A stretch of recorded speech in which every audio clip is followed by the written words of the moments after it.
We all knew it was coming, but now it's official. Anthony Santander is no longer a Baltimore Oriole, signing a 5-year deal in the division with the Toronto Blue Jays. So, with the Orioles choosing Tyler O'Neill instead, did they make the right decision? We'll try to parse that out coming up on this episode of the Locked On Orioles podcast.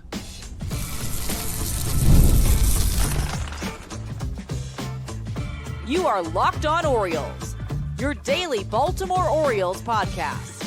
Part of the Locked On Podcast Network, your team every day. Hey there, Orioles fans. Today is Wednesday, January 22nd, 2025, and welcome back into the Locked On Orioles podcast, part of the Locked On Podcast Network, your team every day. As always, I'm your host, Connor Newcomb, and coming up on today's episode, we're going to take a look at Tyler O'Neill versus Anthony Santander, because Santander officially not coming back, signing a 5-year deal with the Blue Jays on Monday. The O's chose way back in December to give Tyler O'Neill a 3-year deal, as essentially what we talked about back then as the Santander replacement. But now it is officially his replacement as Santander has moved on. We'll look at the two players from every facet of their game, the way they could age, everything, including the contracts they got, and try to figure out at that exact dollar amount, what was the smarter move, Tyler O'Neill or Anthony Santander, and then just a few memories of Santander's amazing career in Baltimore. But that's all coming up on this episode of the Locked On Orioles podcast, which is brought to you by Game Time. Download the Game Time app, create an account, and use code LOCKEDONMLB for $20 off your first purchase. So we bring this to you on a Wednesday, despite the Santander move happening on Monday afternoon. It just kind of had to do with my recording schedule when I was able to get out there. It was one of those classic things of the Orioles, not the Orioles doing something, but something happening involving the Orioles shortly after I finished recording this time, a couple of episodes. So that is why you got the Grayson Rodriguez season recap on Tuesday. You got the Orioles news and notes talking about Jacob Amaya and Tanner Scott on Monday. And sorry you had to wait a little bit, but you get the Santander episode here on a Wednesday. That probably means we'll be done for the week unless the Orioles come out with any more news. But thanks for sticking around. Of course, make sure to like, comment, and subscribe to the Locked On Orioles YouTube channel. And if you're listening wherever it may be, Spotify, Apple Podcasts, leave a 5-star rating and a review. It really, really helps out the show. So let's talk about the big news of the week. Anthony Santander, one of the best remaining free agents and the best Orioles remaining free agent, is off the board and officially is not coming back to Baltimore, signing a 5-year, $92.5 million deal with the Toronto Blue Jays. There's some escalators and some opt-outs and some options and all that good stuff that we'll get to later in the episode for the kind of official money that Santander gets from Toronto. But big headline is he's not coming back to the O's, but the O's are going to see him a lot for potentially the next 6 seasons as Santander signs with a division rival. So let's try to figure out on this episode, did the O's make the right move? Because back in December, they signed Tyler O'Neill to a 3-year, $49.5 million deal with an opt-out after year 1. And while we kept a little sliver of hope that the Orioles could find a way to still bring back Santander after making that move, we knew it was most of the case that O'Neill was coming in as the Santander replacement and that Anthony was going to sign elsewhere at some point in the offseason. It took a little longer than we thought until January 20th, but it did happen on Monday. And so we were always thinking about this question, but Santander still seemed like he wanted to come back to Baltimore. He wasn't getting the money he wanted elsewhere. Maybe he'd take a shorter contract and come back. So we had to leave that door open and not quite make this comparison. But now that he's officially on the Blue Jays, we can do this full episode of, did the Orioles make the right move here? Because with the Corbin Burnes situation, O's lost him to the Diamondbacks. It became pretty clear he wanted to go to Arizona. They made it happen, and the O's and basically any other team really didn't have a shot once the Diamondbacks made an offer. So you can't make that one-to-one comparison with the Orioles, bringing in Sugano and Morton and hopefully making a trade. And, did they make the right decision? Corbin Burnes made the decision for them for family reasons, wanting to go to Arizona.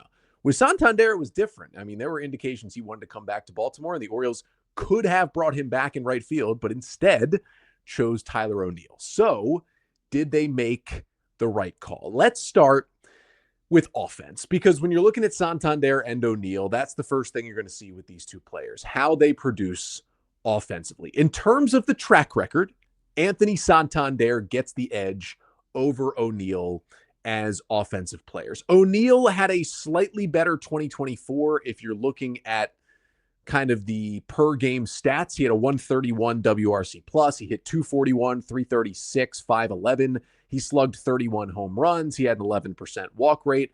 Production wise, he was slightly better than Santander's 129 WRC plus, although Santander did hit 44 long balls. He walked less. He got on base less. He hit for a lower average. Slightly better hitter was O'Neill on a rate basis. But even with Tyler O'Neill being healthier than usual, he played in only 113 games. He had 473 plate appearances. Santander played in 155 games. He had 665 plate appearances. And because of that, you stretch it out over more games. You give the 2024 edge probably overall to Santander, even though O'Neill pound for pound had a slightly better season. But the big thing is Santander was also about 20% better than league average as a hitter the last 2 years. 122 WRC plus in 2022, 119 in 2023. He was healthy for all three of these last seasons. And for O'Neill, when he could stay on the field, he was a below average hitter in 2022 and 2023 in St. Louis. Now, barely below average. WRC plus is, remember, 100 is league average. He was 99 and 97. Basically, he was a league average bat who played half the season because of injury in those 2 seasons, while Santander was healthy and was well above average. And Santander has always been a consistent slugger. Now, he's never been a 44 home run guy until this year. That was certainly something new that was fun to see in Baltimore. The previous 2 years, he hit 33 and 28 home runs. That's closer to what you expect from Anthony Santander in a full season. But even if you look at the slugging percentages for him, you're looking at 433, 455, 472, 506, getting better in the last 4 seasons. For Tyler O'Neill, yes, a 511 slug was really good in 2024, but before that, 392, 403, like O'Neill's dipped below a 400 slugging percentage multiple times in his career. Santander hasn't done that since 2018, and that was when he played 33 games in the big league. So O'Neill has dipped a little further in that department than Santander ever has. And that's why with track record and floor, you got to give it to Santander because he's been more consistent for longer at the plate than O'Neill has. But if you flip it on its head and you look at upside, that's where I think you give the edge to Tyler O'Neill. Now, they're similar ages. O'Neill is about 8 months younger, which is nice, but it's also more so the batted ball data that O'Neill has. Tyler O'Neill has one of the best barrel rates in all of baseball at 17.3%, a 49% hard hit rate, 90th percentile in the majors, elite bat speed from him in the 90th percentile as well. All those stats at age 30 look really, really good. And even in O'Neill's down years, when he's had injuries, when he struggled at the plate at times in St. Louis, those underlying numbers didn't maybe look this pristine, but still looked pretty good in those seasons. For Santander, it's not exactly the same. He is who he is. He is a productive hitter, but it's not that big jump off the page data. It was a really good barrel rate this year at 11.7%, 42% hard hit rate, solid above league average, bat speed, pretty good, average exit velocity, pretty good. You've got these things where he's all above league average in these statistics, but none of these underlying metrics really leap off the page to you. And the other thing that can be an issue is some of these statistics are going in the wrong direction. His hard hit rate this year, the lowest since 2020. That's not really what you want to see. His barrel rate has been going up a little bit, which is good, but average exit velocity also his lowest since 2020. Some of these underlying metrics are going in the wrong direction, whereas for O'Neill, they are staying right where they are, which is at the top of the league. And as each player loses some of those tools with age, O'Neill is just better set up to stay at a higher level because he's starting at a much higher level in the hard hit rate, in the exit velocities. And I think that gives him a higher ceiling as he moves forward multiple years into these deals. And although Tyler O'Neill has all these injury problems, which we are going to get to, O'Neill's had these 2 healthy seasons, 2021 in St. Louis, 2024 in Boston, where he's really stuck around and been in the lineup for most of the year. And in those 2 seasons, he's been amazing, and he has reached levels offensively that Santander has just never reached. Even with Santander hitting 44 home runs this year, O'Neill by WRC plus standards, which takes into account everything you can do as a hitter, was still better on a pound per pound basis than Santander. And you go back to 2021 in St. Louis when O'Neill had a 143 WRC plus, hit 34 home runs, hit 286 that season. Like, he was awesome. Santander has never had a year that has gotten up to those standards. So you can look at all the track record, and yeah, it's better for Santander overall, but he hasn't peaked like O'Neill has. And you can dream on O'Neill a little bit better. And you can argue that if you can find a way to get a fully healthy Tyler O'Neill, and you've only seen that a couple of times in his career, but if you can get a fully healthy version of him, I think his fully healthy version can be better than a fully healthy Santander, and we've seen it. But for the overall approach, I think it's close, but I'd take Santander. Now, O'Neill's got the big edge in walk rate and on base percentage. Tyler O'Neill walks over 11% of the time. That is very, very good. That is in the 87th percentile in baseball. Santander walks about 9% of the time. It's just above league average. But in terms of the on-base percentage, I mean, Santander, it's a 308 on-base percentage last year. That is not something you really want to hang your hat on. 307 career on base. That's not what you love to see. I mean, O'Neill's only 322 in his career, but he was up at 336 this season. That is much more playable. You'd like it for it to be higher. However, Santander's K rate is 14% lower than O'Neill. Tyler O'Neill's 33.6% strikeout rate was one of the 5 highest in baseball this year. Don't love that. Santander struck out less than 20% of the time. Now, Santander has a very high pop-up rate, infield pop-up rate, which those are basically work like strikeouts. So his strikeout rate is a little deceiving. But even with that, he still doesn't come close to the amount that Tyler O'Neill just comes up empty at the plate with all those strikeouts. Santander does a better job covering the plate. He gets deeper into counts. He works a lot of long counts, foul balls, keeps himself alive even without walking a ton. So I'd give that approach edge to Santander. And I guess offensively, you probably take Santander. He's got track record. He's got approach. Even though O'Neill's got the upside, maybe give that slight edge to Santander. And that's what these guys are really going to be graded on, is their offense. But it's not the only part of the game. And both of these players, you would think, are being signed to play the field, at least for now. Like, at some point, both these guys will become DHs if they stick around well into their 30s in Major League Baseball. But right now at age 30, I think they're both being signed to play right field most of the time for Baltimore and for Toronto. And that means defense, speed, and other attributes of the game come into play. So coming up next, we're going to look at everything else in the toolbox for Santander and O'Neill and see which one grades out better in those categories.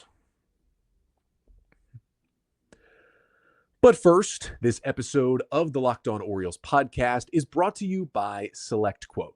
In sports, having winning strategy is everything. It's how the best teams make it to the Super Bowl, the World Series, and the Olympics. And the same goes for life. Having a strategy like life insurance from SelectQuote can protect your financial legacy and keep your family's future secure.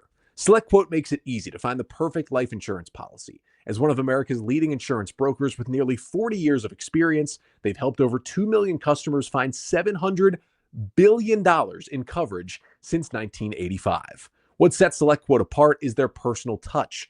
Unlike other brokers that offer one-size-fits-all policies, their licensed agents tailor coverage to fit your unique needs. If you're in good health, you might even qualify for same-day coverage of up to $5 million with no medical exam required. And it's affordable, even more affordable than you'd think. You can get up to $1 million in coverage for as little as $20 a month. So get the right life insurance for you for less at selectquote.com/lockedon. Go to selectquote.com/lockedon to get started today. One more time, that is selectquote.com/lockedon. SelectQuote. They shop, you save. So we're looking at Anthony Santander versus Tyler O'Neill. Did the Orioles make the right choice in picking up their right fielder of the future? We talked about offense. Santander has the edge in terms of track record and overall approach, but the upside is better for a guy like Tyler O'Neill. Now let's turn to the other stuff in the toolbox, because they're going to be playing right field, at least for the next couple of years. Not just going to be DHs just yet. We'll start with speed, and that goes to Tyler O'Neill. Now, he was at 55th percentile sprint speed in 2024 with the Red Sox, so basically just above a league average runner. Santander, 18th percentile. We've seen Santander run for years, even in his younger days, 2017, 2018, all the way to now. He's been slow basically the entire time. Now, and he's getting slower. He wasn't fast to begin with, and he's getting slower. He doesn't exactly run very much or very well. He somehow stole 5 bases in 2023, which is hilarious, but he's got 10 total stolen bases in 746 career major league games. It's not really a big part of his game. But for O'Neill, before 2024, he had been an elite runner. Like, yeah, his sprint speed was, right around league average this season. But if you just pull back the curtain a little bit, like he was 80th percentile sprint speed in 2023 when he was on the field, 97th percentile in 2022, 98th percentile in 2021. This guy used to have Jorge Mateo type speed out there. Now, it went away last season. Some of it, with the sprint speed dropping, has to do with injury. O'Neill's had some injury issues, which we will get to in a moment.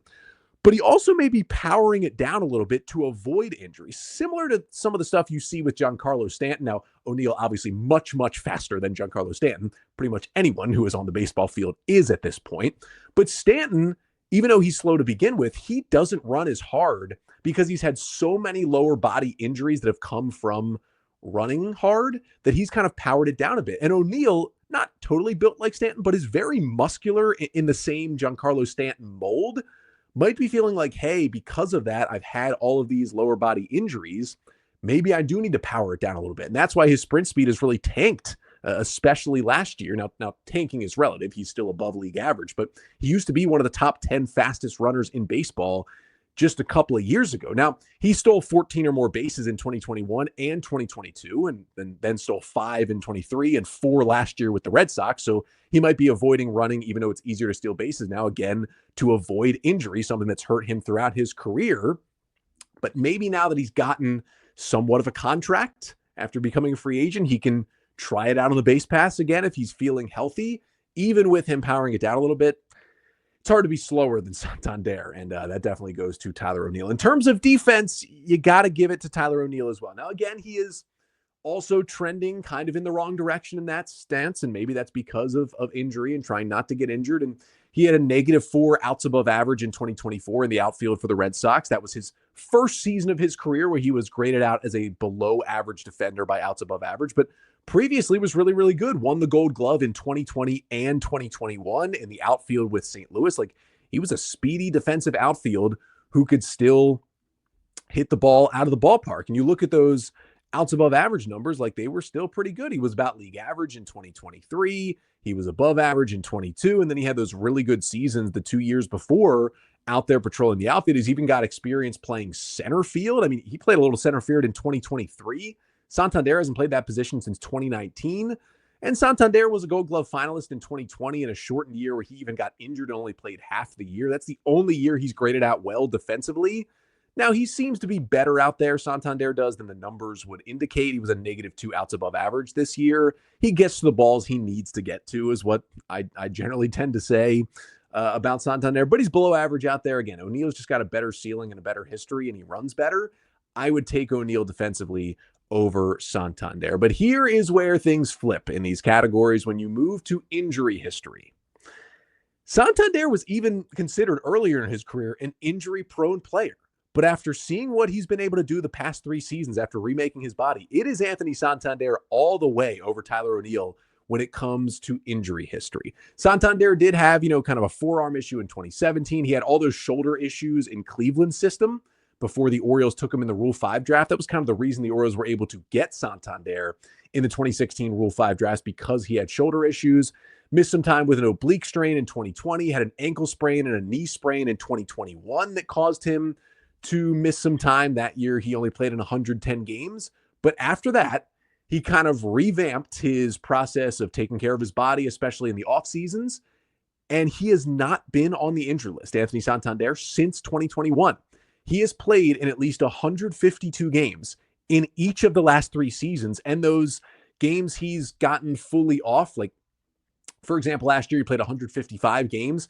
Those 7 games off, those were just scheduled days off. They were not really injury based. They were just like, hey, let's keep this guy healthy. Let's give him 7 days off. That's pretty normal for a Major League Baseball player in a 162 game season. He has been so healthy and so productive over the last 3 seasons. And I think the health and the body has allowed him to not just stay on the field, but get better when he's on the field as well.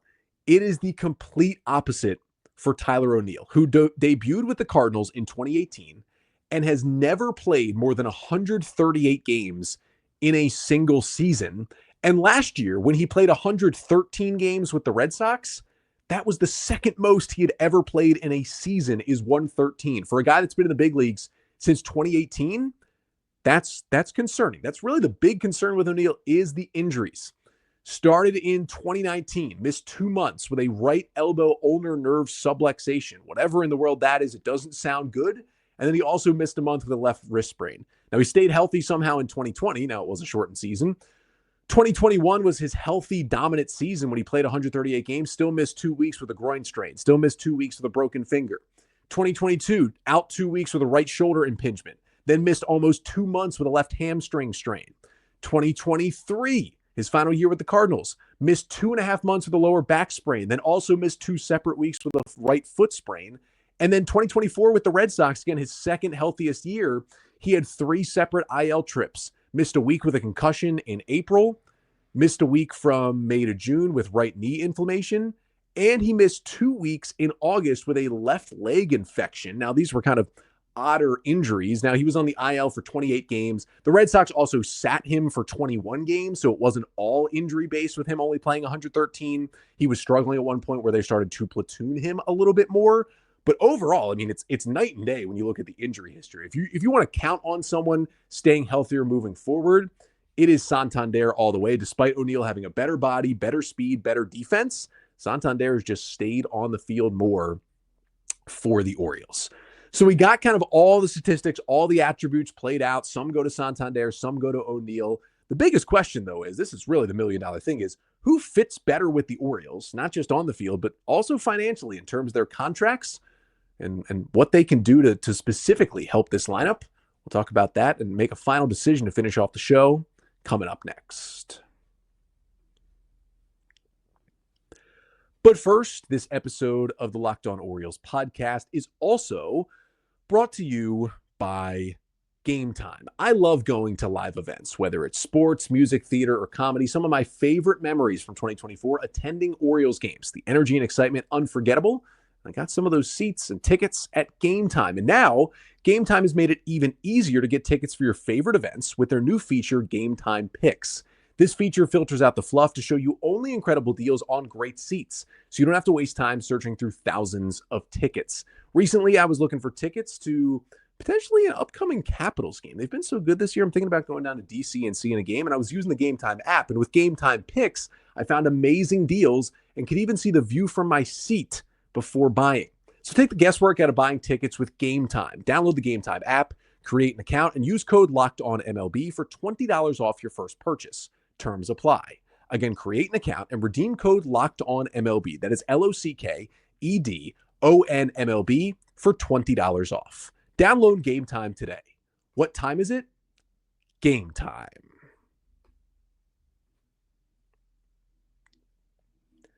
So we've gotten stories on both Tyler O'Neill and Anthony Santander and who's better at certain attributes of the game. Now let's try to talk about how do they both fit with the Baltimore Orioles. Like, they both fill the need of an outfielder and a power hitter in this lineup. That is certainly the case. And if they hadn't gotten either of them, right, there was some talk of, hey, you let Santander walk, you don't bring in anyone else, and you kind of hand the reins to Kjerstad.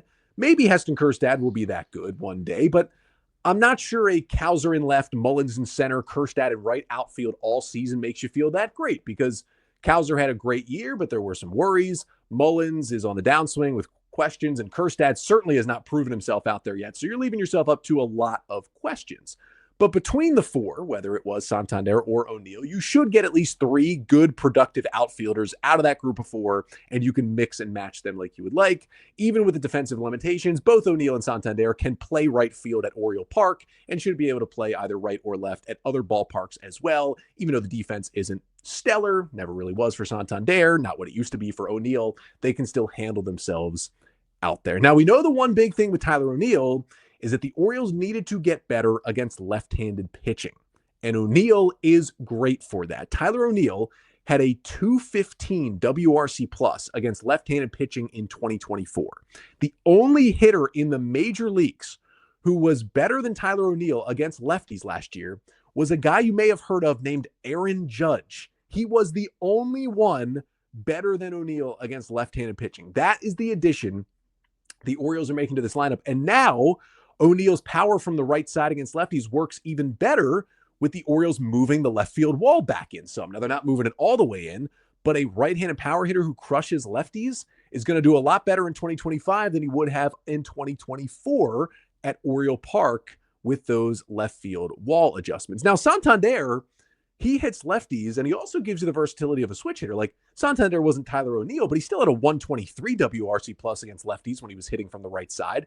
And he's good from both sides. He's slightly better as a left-handed hitter, but he's been good from both throughout his career. And for Tyler O'Neill, you kind of get that dip off because A, he's not a switch hitter, so it's less versatility. And B, he wasn't awful against righties this year, but he was below average. He was 92 WRC plus. In his career, he's only been just above average as a hitter against right-handed pitching, has always crushed lefties, but he's generally been just fine, solid against righties, sometimes with struggles like we saw this year. So that's something that worries you because you face way more righties than you do lefties. That's just the nature of baseball.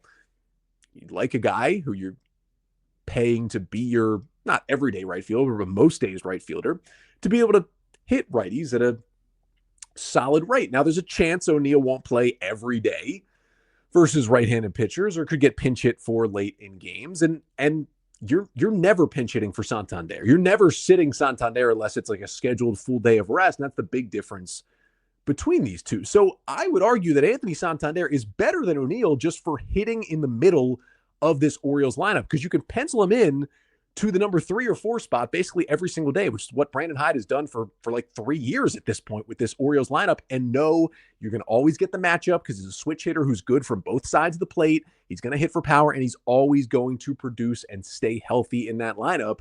And that is what he has done. Now, O'Neill brings more on the bases. He brings more defensively. As we talked about, he does have, you can dream on more offensive upside with O'Neill than with Santander.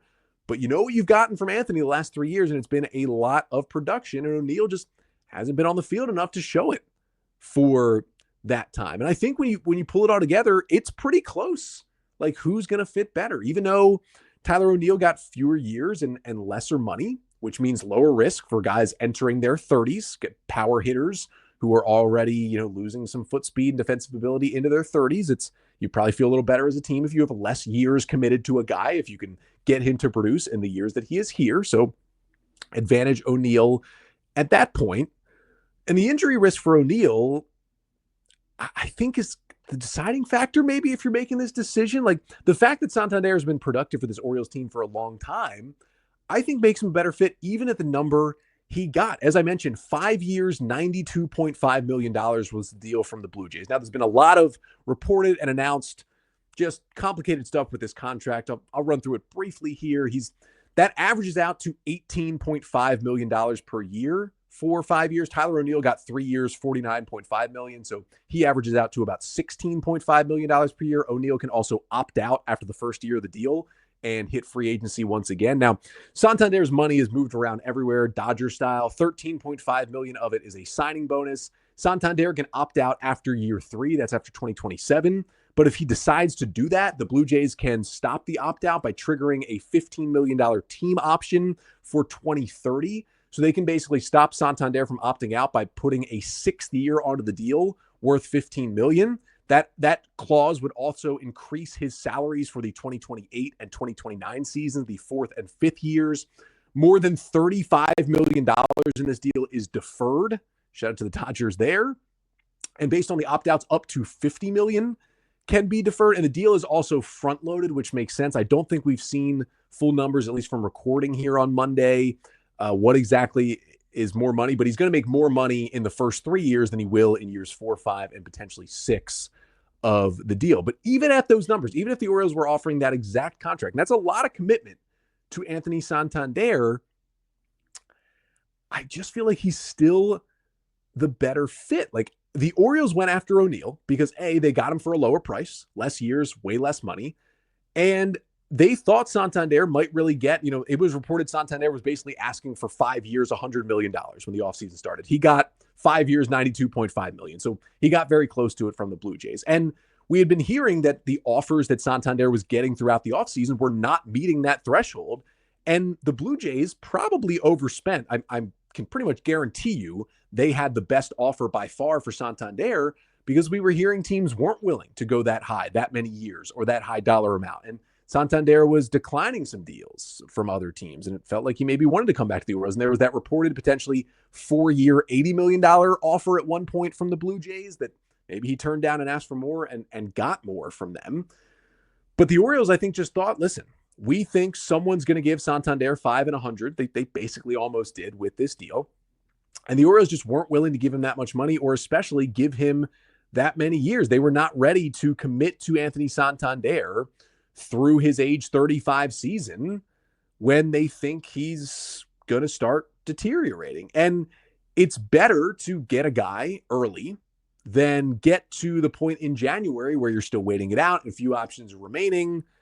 Like it's kind of how it feels with the Orioles rotation right now, where they didn't jump on an ace early. They did get some depth pieces in Morton and Sugano, but they waited it out. And now there's no aces left in free agency. And if they want a top guy, they're going to have to do it via trade. And they could still certainly make that happen. But instead of just giving up money, you're now going to have to give up prospects to get a pitcher like that. And that's going to hurt you more if you were able to maybe get that Blake Snell deal done. I don't think the Burns deal was going to happen, but get the Snell or get the Fried or whatever it was done earlier in the offseason, you would have been in a better spot. The O's didn't want to be in that spot. You don't want to be in a spot where you didn't sign O'Neill or Santander early. And then you get to this point where one of them is off the board and you're forced to Santander, or both come off the board. Like, they were able to pounce early. I wish they would have done that with a top starting pitcher. They weren't able to, but it's nice that they did that early in the offseason back in early December. They identified Tyler O'Neill as their guy and they went and got him. And we don't know at this point, what the Orioles did offer Santander to bring him back. I would assume they were comfortable giving him 2 or 3 years and just weren't comfortable giving him 5. And honestly, I get it. You look at Zip's projections over at FanGraphs, Santander's OPS plus drops to 111 and then 104. Basically, it projects him to be in years 4 and 5, close to a league average hitter those 2 years, with, at that point, maybe not an ability to play right field. Maybe he's a league average DH at that point. And even though it's only going to cost probably 15, 16, 17, 18 million in those 2 years, you don't really want to pay that to a player who's a DH who's not hitting much better than the league average. And who knows if those projections are going to be right, obviously, but there's just way more risk in a 5-year deal for Santander than there is for a 3-year deal with an opt-out for Tyler O'Neill. That's just the status of paying for corner outfielders. They're 30 years old. They're not as valuable as they used to be, because teams know they deteriorate faster and they don't have the upside of a center fielder, and they move to DH, and there's a DH penalty. When you're not giving a team value in the field, you have to be even better at the plate if you're going to be mostly a DH or just a bad defender. And if you're worried they're not going to be able to do that, you lose a lot of value, and you don't want to give them big time money. And that is really the reasoning, I'm sure, that Mike Elias and his front office went through with this decision. But saying all of that, even with the 5 years given to Santander, if you're saying, hey, you can either have O'Neill at 3 and 50 basically, or Santander at the 5 and 92 with the escalators, I think I would still and barely give the edge to Santander, even with that contract, even though I know that that's a lot of risk taken on for 5 years of Anthony Santander. He just, even though he's not the upside play, he has that floor where I just know he is a better fit in this lineup. And I know those longer years kind of blocks out players like Kerstad and some of the outfielders and maybe a Kobe Mayo, but it could also make those guys more tradable to help your starting rotation down the line if you're bringing in Anthony Santander for those 5 years. If Santander would have signed a 3-year deal, I would have said 100% no-brainer, he's the better fit. The 5-year deal is what makes me pause, because that's a lot of commitment to that guy for that long. But I think given the numbers, I'm still giving the slight edge to Santander. And maybe some of that is just the bias of seeing him in Baltimore since 2017 and seeing what he has done. But I still think even at those 5 years, almost $100 million, I would rather have Santander on that deal than O'Neill on this one. Now, maybe O'Neill stays healthy. And again, his upside is better than Santander. So if he stays healthy, hits it out of the park this year, that's amazing. he's also probably then going to trigger that opt-out and sign elsewhere next offseason. And the O's got to hope at that point, Heston Kjerstad is ready to take over right field full-time. And maybe it all works out. Maybe O'Neill's great this year. He stays healthy. He hits really well. He opts out. He gets a bigger deal elsewhere. And by that point, Heston Kjerstad is like, 2026, I am the full-time right fielder. He's hitting his top marks as a prospect, and he's really producing for you. And Santander is starting to be on the decline. All of that is possible, and the Orioles will look really smart if that happens. But if O'Neill suffers another big injury, misses some time, opts into his deal, remains injured, basically becomes just a platoon bat, which will still be helpful for the Orioles for the next 3 years, but not what they wanted. Maybe Kjerstad doesn't reach his ceiling, and Santander is still steadily hitting, and in Toronto, you're playing him 13 times a year. The decision could also backfire on the Orioles. And we kind of got to wait to find out. Again, I don't think it was like a disgrace that they did one thing or the other. I think these two moves very close together in which side you should take. I'm leaning Santander even on that contract, but you could convince me either way. But let me know in the comments here on the Locked On Orioles YouTube page. Santander, 5 years, 92. O'Neill, 3 years, 50 with the opt-out. Which contract and player would you rather have the Orioles gone after and brought in, taking everything into account this offseason? But all that also does mean that Santander is officially gone. And I think I want to spend a little more time on a future episode kind of diving into everything Santander did with the Orioles. But I think most of all, I'm just going to miss Anthony Santander. Like, beyond the analysis of it and the stats and everything to back it up, like, I think this clubhouse is going to miss him. I think Orioles fans, including myself, are going to miss him dearly. From, he does an interview. Brandon Quinones, the Orioles translator, joins him, calls Q my man, and then really doesn't use him, just likes to hang out with Q on the broadcast. The British Scouts Day back in 2019, the Santander fan club, the walk-off homers against the Yankees for 2 years, the one against the Giants, the grand slam against the Astros this year, the defensive plays you couldn't think he would make, and then he did in his career, all the big hits, the 44 home runs, so many amazing moments for Santander, and he was a huge part of this team. And even if Tyler O'Neill is producing in the middle of this lineup this year, which is certainly possible, it's always going to feel like there's going to be a Santander-sized hole there that we're just missing in the middle of the order. I mean, Brandon Hyde, pretty much, unless he's been on the IL, has been able to pencil in Santander in his order every day since he took over as Orioles manager in 2019. And for the last 3 years, literally every single day, unless he was getting a scheduled day off, Santander was in the middle of that order. It's going to be really weird to not see that. And you kind of look at this lineup now, and it feels a little light without Santander in there. And again, a lot of guys could take a step forward and they can fill in for that production. It's totally possible to happen. And O'Neill could certainly help with that, with his ceiling and what he can do at the plate. And I think he will help with some of that. But there's going to be a little bit of a void without him out there. And he's so important to Baltimore, to this city, to this team for so many years since coming over in 2017. I want to salute to Anthony Santander, his time in Baltimore. I obviously hope he does well in Toronto. I don't hope he helps his team too much, because he heads to an Orioles division rival. Some of this was the Blue Jays missing out on every other free agent, so probably having to overpay to finally get someone and get Santander to come to Toronto. But I wish him the best. What a special player he was in Baltimore. I hope he ends up one day in the Orioles Hall of Fame. I think he deserves it. One of the greatest switch hitters in Orioles history. I mean, is he the second best Orioles switch hitter ever? Maybe. I mean, it's not the craziest thing anyone's ever said. Behind Eddie Murray, is he the second best switch hitter ever? I mean, this guy deserves to be in the Orioles Hall of Fame. It was an amazing Orioles career, and we salute you, Santander, and hoping to do another episode about it coming up a little bit later this offseason. But that'll do it for today's show. Thank you so much for tuning in. Thanks for your patience waiting an extra day or two to get this Santander and O'Neill episode out. But if the O's are quiet the rest of the week, this will probably be it for this week on the show. Either be back on Sunday or Monday. But if the move is made, I will be back to recap it on the show later this week. But until then, I'm Connor Newcomb, and this has been the Locked On Orioles podcast, part of the Locked On Podcast Network. Your team every day.